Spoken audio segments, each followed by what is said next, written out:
Kitab Kejadian pasal 28.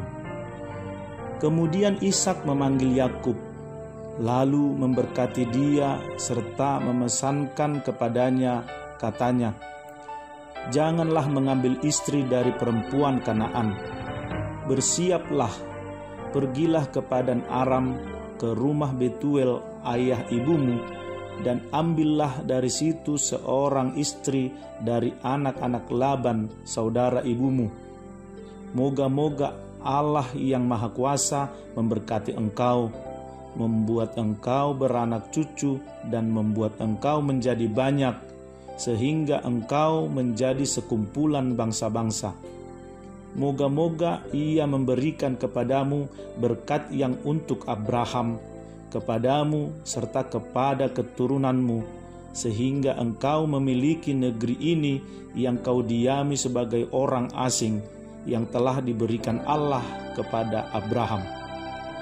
Demikianlah Ishak melepas Yakub, lalu berangkatlah Yakub ke Padan Aram, kepada Laban anak Betuel, orang Aram itu saudara Ribka ibu Yakub dan Esau.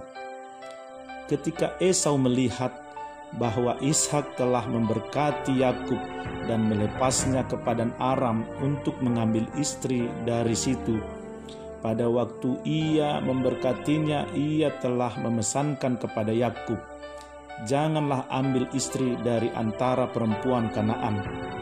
Dan bahwa Yakub mendengarkan perkataan ayah dan ibunya dan pergi ke Padan Aram. Maka Esau pun menyadari bahwa perempuan Kanaan itu tidak disukai oleh Ishak ayahnya. Sebab itu ia pergi kepada Ismail dan mengambil Mahalat menjadi istrinya, di samping kedua istrinya yang telah ada.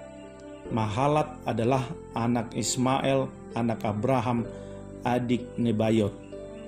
Maka Yakub berangkat dari Beersheba dan pergi ke Haran. Ia sampai di suatu tempat dan bermalam di situ karena matahari telah terbenam. Ia mengambil sebuah batu yang terletak di tempat itu dan dipakainya sebagai alas kepala, lalu membaringkan dirinya di tempat itu.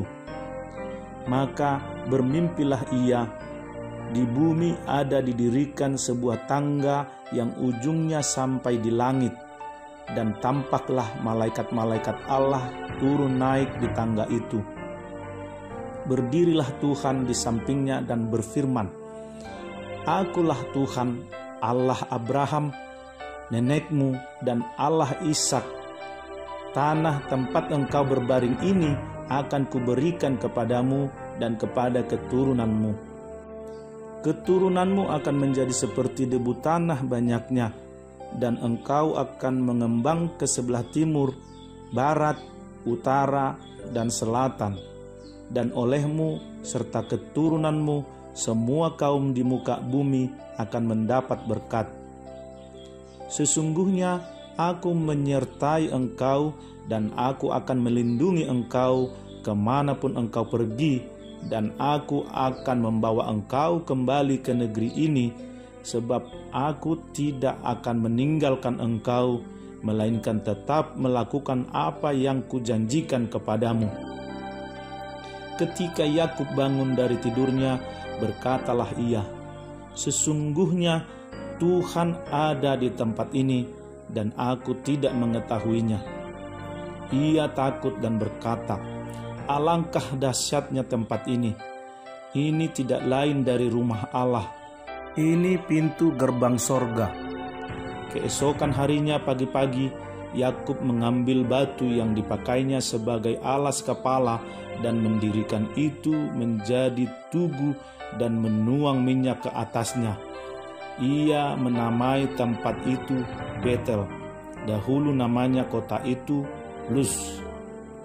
Lalu bernazarlah Yakub, "Jika Allah akan menyertai dan akan melindungi aku di jalan yang kutempuh ini, memberikan kepadaku roti untuk dimakan dan pakaian untuk dipakai, sehingga aku selamat kembali ke rumah ayahku, maka Tuhan akan menjadi Allahku.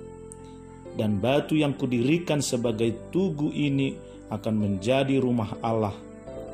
Dari segala sesuatu yang Engkau berikan kepadaku akan selalu kupersembahkan 1/10 kepadamu.